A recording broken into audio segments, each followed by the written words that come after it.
got American pride. Traditional country singer-songwriter and recording artist Richard Lynch is back just in time to celebrate Independence Day. He's going to talk about his Love Tattoo Foundation for assisting our heroic veterans and his new album, Think I'll Carry It On the Better Each Day podcast radio show.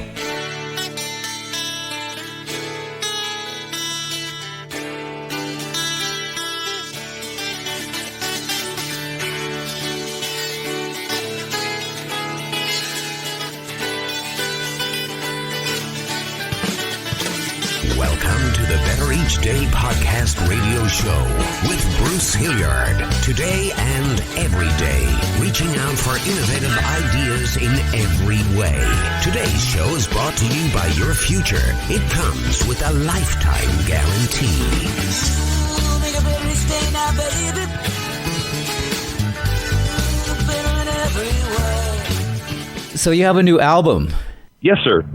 I Think I'll Carry It On. That's a cool name. Well, it's, I thank you. It's made in reference to the fact that we want to carry on traditional country music. And there's some folks doing it, just not getting a whole lot of mainstream, but I'd like to do what I can to preserve and keep that good traditional country sound. Yeah, I love the sounds too. You've got the Telecaster, steel guitar, just some nice, cool sounds, great lyrics, got a great voice. I'm glad. Thank you. I'm glad you're carrying the flag. Somebody's got to do it, and you're doing it well. Well, thank you. Are you playing live a lot? Oh, we're playing every weekend, and sometimes 3 times or 4 times a week. So we're working an awful lot. Well, it's a good thing you're a youngster, right? Yeah.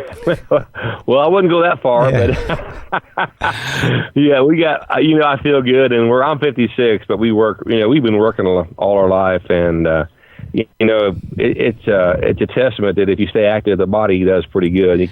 When you sit down and quit, that's when you get in trouble. That's what I hear. So I'm doing the same thing as you are. It's and it's working for me. You're actually younger than I am, so I feel good about that. I think country music is a genre that lends itself well to older sounding voices as well. What do you think about that? I bet there are a lot of young guys going, God, I can't wait till I get older so I can sound like Richard Lynch.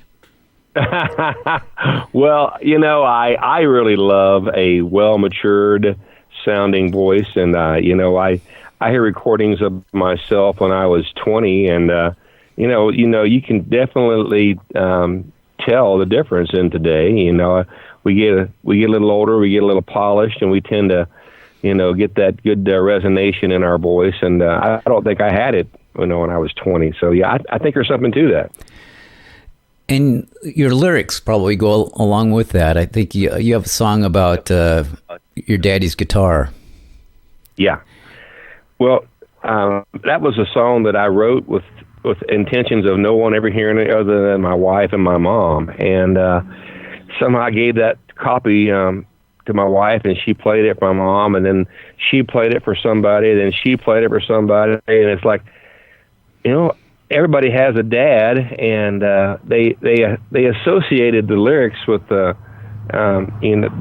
with my song that with a lot of folks, that's just in general, and I think that's what makes country music so well received and universal, is because even though I wrote a song about my dad, it appeals to a lot of people with similar situations there. So once I realized it made a connection with people, we decided to go ahead and put that on the album as well. And the album came out, June 1st, just this month? Yeah, it's just got released a couple weeks ago, so it's doing quite well for ourselves, and we're excited to see all the different and multiple interests around the country and actually around the world right now. It's amazing. Well, this interview is perfectly timed for 4th of July. It's exactly 2 weeks away, and you're like me, you're kind of a flag-waving crazy guy. And absolutely. You're the guy to talk to on this. So you have a venue that you actually built. I believe it's a barn. And yeah, that's the coolest thing ever. When I saw that, I thought, wow, I like this guy. That's what I would do, if I had the opportunity to do it. You look at it from the viewpoint of, it costs a lot of money, it's a lot of work, and this and that, but it just seems like a dream come true type of a situation to me. That's exactly right. We bought a beautiful farm in '03. Well, first of all, I was raised on an old farm, and hard work is just a way of life. I realized at a young age you have to work hard at whatever you do, to be successful. So hard work really doesn't bother me. We have this beautiful farm, and what better way to share, the country music than on a beautiful country farm with a hay field and horses and a big pretty pond. And it's amazing. We're very fortunate, and anybody and everybody that comes to that barn, they're blown away. It's when someone hears the name Old Barn, you tend to think about an old, dirty, dusty, drafty building, but that's the farthest thing from it. It's a beautiful venue, and you walk in, and it's so pristine, and that wood kind of helps resonate that real soft sound in the barn. It's really amazing facility. Do you have trouble getting musicians to come out there and play? I wouldn't think so. Oh, no. I have a 5-piece band along with myself. I'm the 6th piece that we're very fortunate. We work a lot. But we bring in Nashville Grand Ole Opry star once a month, June through August, to our barn every year. And they're just blown away at the sincerity of the folks that come there, the serenity of the farm, and there's no rush, there's no pressure. They all can enjoy the farm, the music, and the artists are just as much at ease and comfortable there as the patrons that come to hear the music. It's really amazing. Can we talk about one of your songs on your new album? You bet. I like them all. I listened to the whole thing, and I'm a big fan now, I got to tell you. But the song is They Don't Play 'Em Like That. What is that one about? Well, I had been traveling back and forth to Nashville 2, 3, sometimes 4 times a month, recording and doing session work and all kinds of stuff, putting this new album together and lots of things that I do in Nashville. And one trip, we were probably, 80 or 90 miles north of Nashville, just south of Louisville on I-65 heading north. And right about that same location, we always lose that WSM signal. I like to listen to WSM out of Nashville there. And started getting to that same location and started losing that signal. And I grabbed the knob on the old radio, and I started skewing around trying to find that station that I wanted to hear. And after just a couple minutes, I found this obscure radio station, yeah. And they were playing an old George Strait song. They were playing old Conway song. They were playing my kind of music, that real traditional country music, and I was blown away. And I realized I'm living a song right here as I'm driving. Absolutely. So I found the song. I felt the lyrics, and we wrote the song on our way home from Nashville, heading back towards our home in Waynesville, Ohio. So it kind of just wrote it. We let the circumstances be known, and kind of wrote the song around the circumstances. It's really a true story how we wrote it. That's how I took it. Yeah, I think you write from the heart on all your stuff, but that one really hit home, and it's almost like a scene from a movie to me. Oh, thank you. Once again, to me, I think that's what's missing in country music today. They're leaving emotion. They're leaving that story. They're leaving that heartfelt situation out of the music. And I'd really like to see some more of that come back into play to today's music.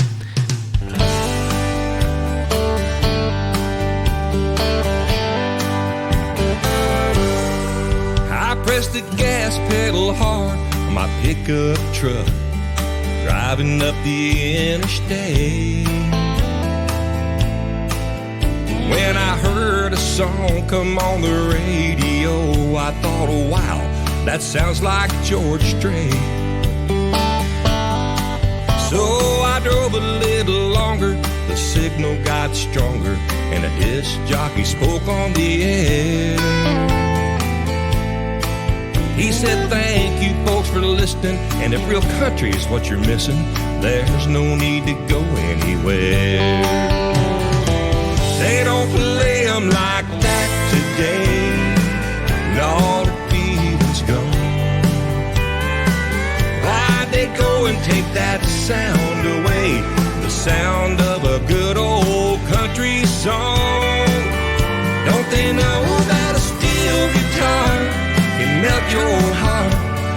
take your blues away. They don't play 'em like that no more. No, the feeling's gone.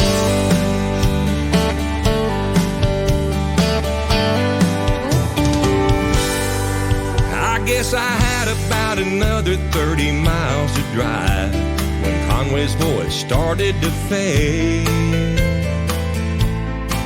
Through the snapping and the cracking on my radio, that's where that station stayed. I knew I found it accidentally, and I didn't have it in me to turn the dial on tight-fitting jeans. I guess the disc jockey knew he was getting through when Conway started singing to me. They don't play 'em like that today. No, the feeling's gone. Why'd they go and take that sound away? The sound of a good old country song. Don't they know that a steel guitar can melt your heart and take your blues away? They don't play 'em like that no more. No, the feeling's gone.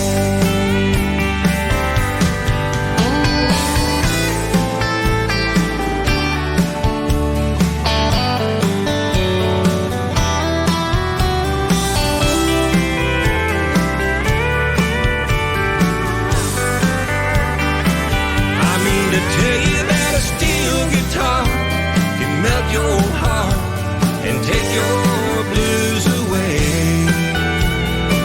They don't play 'em like that no more. No, the feeling's gone. They don't play 'em like that no more. No, the feeling's gone.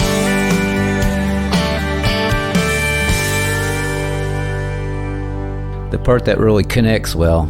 Yeah, I'm a big fan of how you go about it. There's not a lot of electronic stuff. There's not a lot of massive production. It's turn it on and go. Here's what you get. Right. And and the words and the story are great. I'm really crazy about a song on there called Back in 1953. Bingo. Yeah, it's such a personal song to me because I have, I mentioned I grew up, on a little farm, and my dad was an incredible singer and entertainer.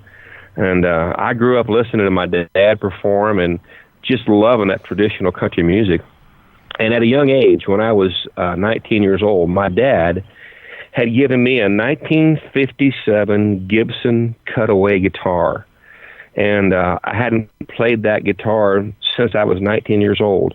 Well, we move and time marches on, and the old guitar needed some attention, and it needed to be worked on. And I did a show last November with Exile. Man, those guys are incredible. And I got to become friends with their guitar tech, and I told him how I had this guitar, and he said, "Richard, I can fix that guitar." And, we all have reservations. We want to make sure that we don't just give it to anybody. Yeah. But I talked a little bit with him, and I felt good about leaving it with him. And sure enough, I let him have it. And 3 weeks later, I get it back, and I'm playing this guitar that I hadn't played since I was 19 years old. And it's playing better than ever, looking better than ever, sounding better than I ever remembered it. And this whirlwind of emotion comes over me as I'm playing this guitar. And I started writing the song, and then I stopped. I said, I got to get my brother involved in it. And it just so happened that Tim Bennington, my guitar player, was driving up my lane to see me that day. I said, guys, come around here. Listen to what I got here. Help me out with it. So all three of us put our heads together and had input to write the song back in 1953. And in essence, it's about my dad giving me that guitar that meant so much to me as a kid. I'm playing it again. That emotion just took over me, I guess you might say. Maybe there was a song in that guitar just waiting to come out. You ever get that feeling? That's exactly how I thought when we were playing the guitar, because I was writing the song holding the guitar that I was singing about. It's like, this is so overdue for this guitar to finally breathe and get that sound out that it's meant to do. It's exactly how I felt.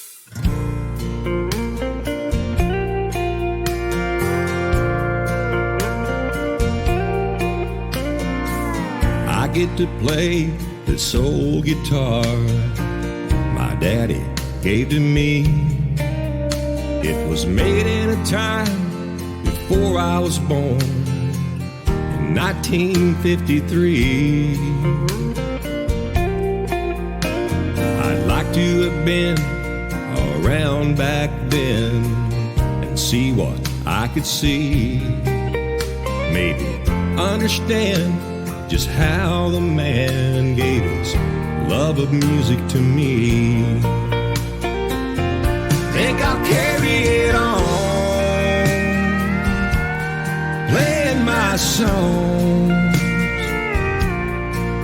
the way my daddy did when I was a kid in our country home.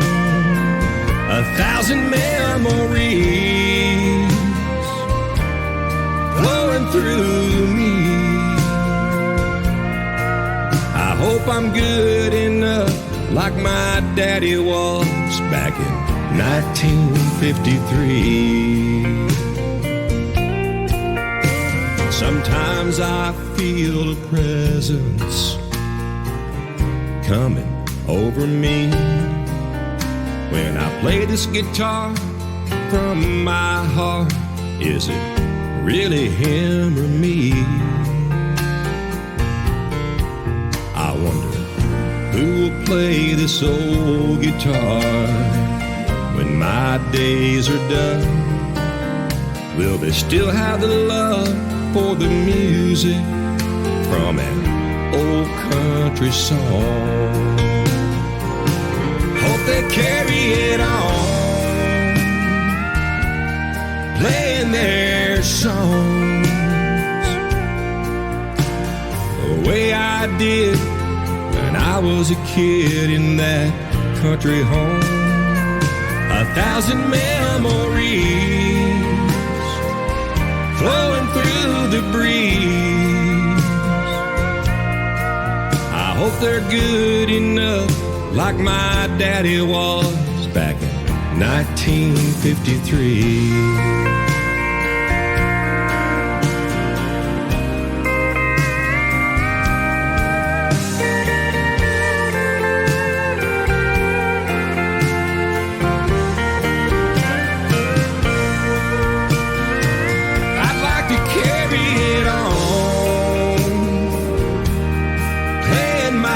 Songs the way my daddy did when I was a kid in our country home.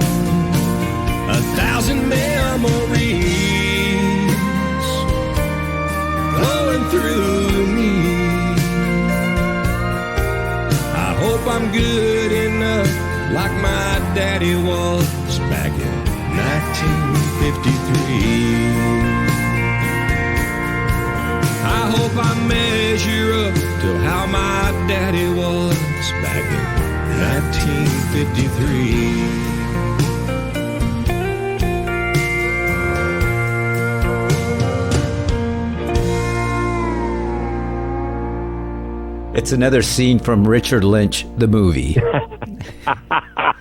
You may be right. I'm waiting for it. It's got to be George Lucas, Spielberg. Somebody's got to do this. I'm waiting for it. Oh, man, that would be something. Yeah, and you'll have merchandise, T-shirts, Frisbees, the whole bit. Absolutely. So your foundation, the Love Tattoo Foundation, talk about that a little bit, please. Well, the Love Tattoo Foundation is an organization that me and my wife started a few years ago. And we are both such huge supporters of our men and women that serve our country. You know, as far as I'm concerned and my wife is concerned, we can't do enough to help them. So I never served in the Army, but my dad did, my grandpa did, my brother did. So as far as I'm concerned, we can't do enough to help these folks. So I did a show with Ronnie McDowell, And I always loved his music, and I found out that Ronnie did 3 tours of duty in Vietnam. And I went from loving the man's music to now loving the guy, because I realized he's the real deal. He's a sincere, all-American, red, white, and blue, my kind of guy. Yeah. I got to do a show with him, and I said, Ronnie, I've got this song that I've been kind of doing, and it's getting a lot of interest from folks. I was wondering if you'd take a listen to it, and if you'd like it, consider doing it with me as a duet. Well, we played it for him, and he said, when are we recording it? I said, we'll set it up. So we got in the studio, and we got in there, and it was just so magic. I guess that's a crazy word to use, but I can't think of anything better than to say it's the word. What emotion flowed out of that microphone that day and in that studio. And we were so happy that we got to do the song together, because Ronnie put his heart and soul into that song, and it shows on the recording, especially on his delivery of that, that recitation where he talks about his friends being lost, because that was the real deal. He felt that emotion, and it shows in the song. So we got together, and we decided that we're not going to keep any of the money on this, and that we dedicated every nickel of sale from that particular song to a place called the Whirlwind Lodge in Upper Michigan. It's a 1,200-acre facility that's dedicated to the well-being and mental health of our veterans. It has a 60-acre lake, and anybody from World War II to today's conflict is welcome there if you served our country. They just require that you make an appointment and schedule your visit, but they can go stay for a week or 10 days and have a chance to reflect and get their head together. And it's just something that me and Ronnie feel strongly about, that we're kind of giving back a little bit, if that makes any sense. Absolutely. It's all a cool idea, and I'll put all your information on links on the show notes. Richard, it's always good to talk to you. I wish you luck. You've got good all over you. Well, thank you so much. I appreciate you immense, and I hope we cross paths in the very near future. All right, you got it. Talk soon. See you now. All right, bye-bye. He loves his God, his kids, his wife. For them, he gladly give his life. He served his country as many do, and he came home with a love tattoo. I remember when the soldier walked past. He paused as he heard a young child ask, "Where'd you get that scar I see on you?" He smiled and said, "It's not a scar, it's my love tattoo."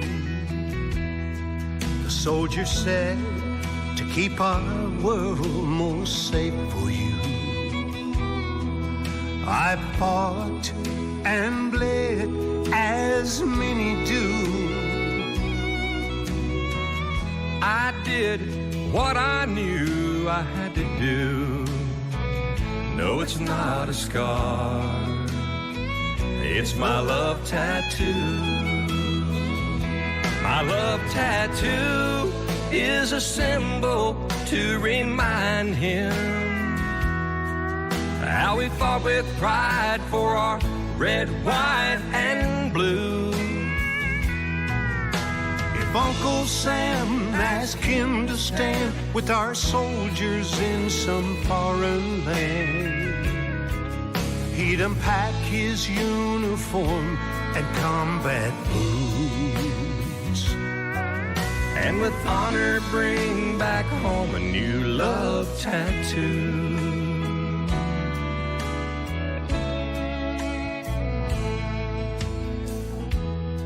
My love tattoo helps me recall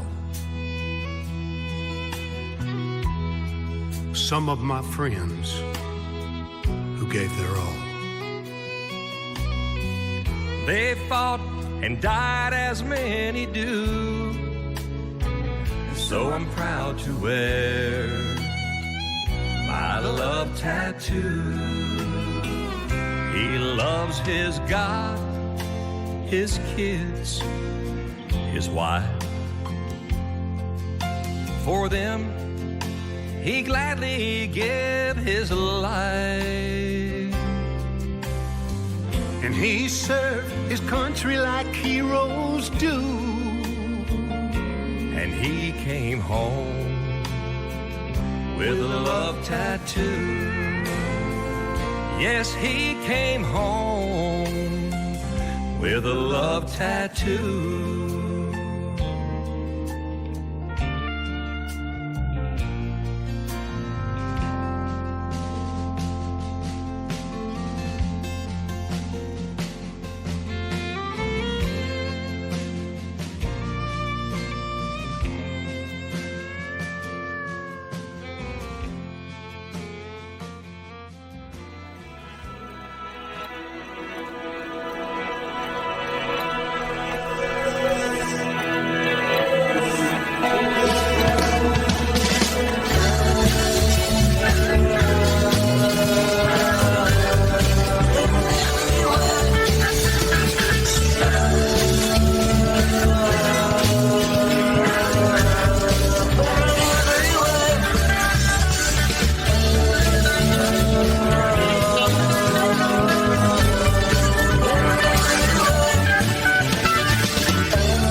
Listening to the Better Each Day podcast radio show with Bruce Hilliard. We'll be back with a new horizon, but until then, honor the future. It comes with a lifetime guarantee.